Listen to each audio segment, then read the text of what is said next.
Hey everyone, welcome back to the channel. Today we're diving deep into one of the most controversial topics of the Trump administration, immigration policies and how they specifically impacted Black immigrants, particularly from African and Caribbean countries.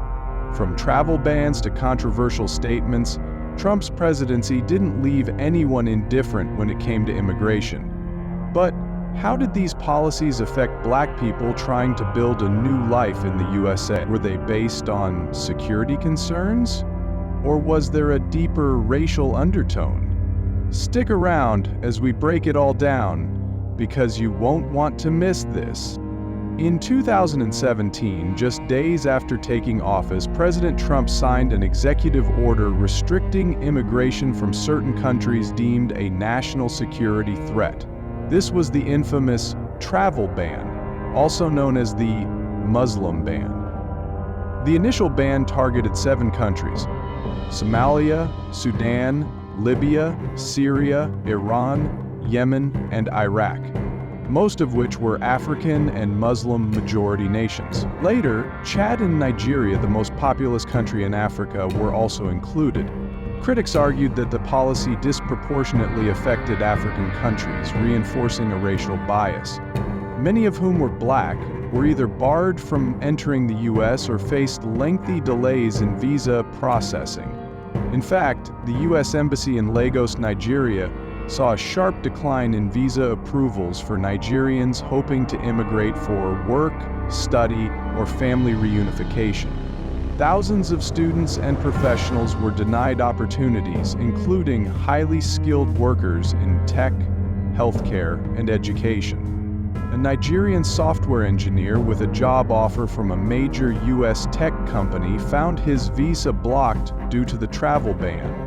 After months of delay, he had to turn down the offer because he couldn't secure an entry permit. Somali refugees who had spent years in refugee camps in neighboring countries saw their hopes of resettlement crushed as the ban prevented their relocation to the U.S. The biggest question remains: was the travel ban truly about protecting national security, or was it a political move that targeted predominantly Black and Muslim countries? Why did Trump focus on these specific nations, particularly those with high African and Muslim populations? Another major immigration policy under Trump that disproportionately affected Black immigrants was the termination of temporary protected status, TPS, for Haitians. Temporary protected status is a special immigration designation granted to individuals from countries experiencing severe crises like war, natural disasters, or political instability. Haiti was granted TPS after the devastating 2010 earthquake, which left hundreds of thousands dead and millions more displaced. But in 2017, Trump moved to end TPS for Haiti, despite the country still struggling with political turmoil and poverty. By 2019, around 500,000 Haitians in the U.S. faced the threat of deportation.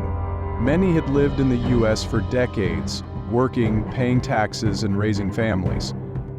A Haitian single mother living in Miami since 2010 was told she would be forced to leave under the new rules, despite working in the healthcare industry. Her American-born children face the heartbreaking possibility of separation from their mother. A family in New York braced for the deportation of their father, who had legally resided in the U.S. for over 15 years under TPS. They feared he'd be sent back to a country still struggling with extreme poverty. Many questioned why the Trump administration chose to end protections for Haiti, even though other nations with similar challenges, such as some Central American countries, received extensions. Another policy that disproportionately affected Black immigrants was the public charge rule, introduced in 2019. This policy blocked immigrants from gaining green cards if they had received public assistance like food stamps, Medicaid, or housing support.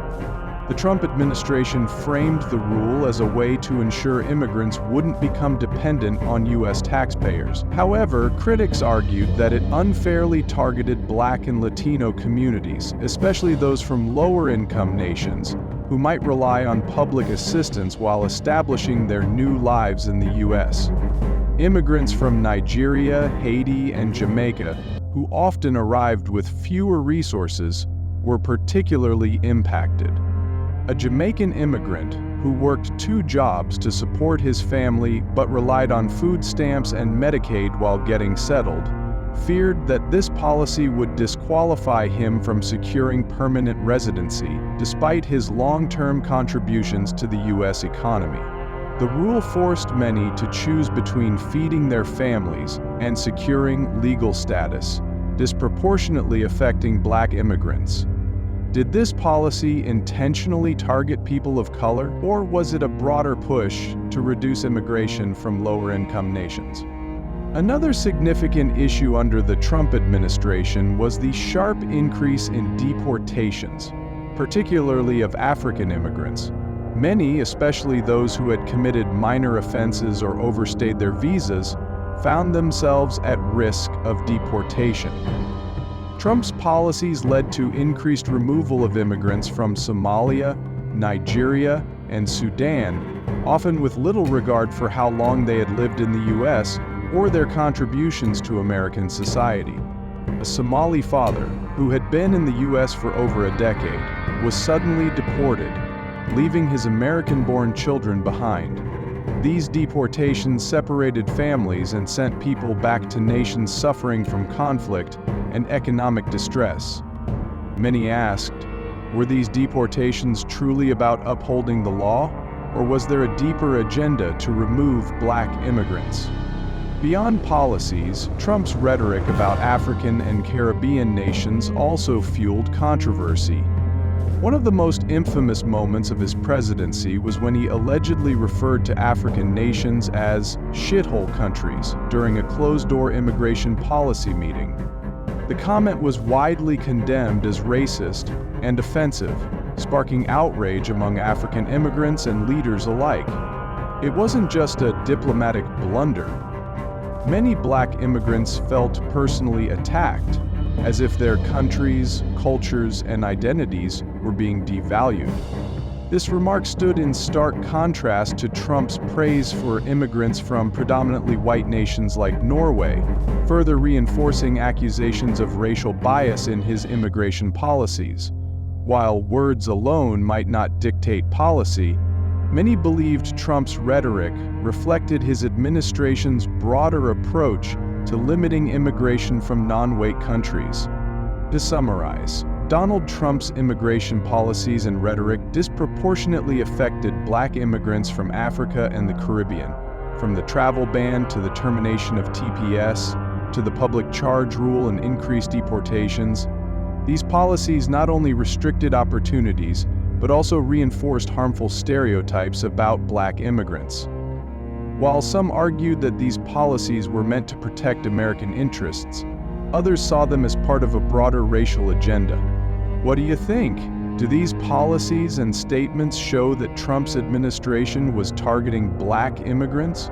Or is this all just political maneuvering? Drop your thoughts in the comments below. I'm eager to hear your take on this.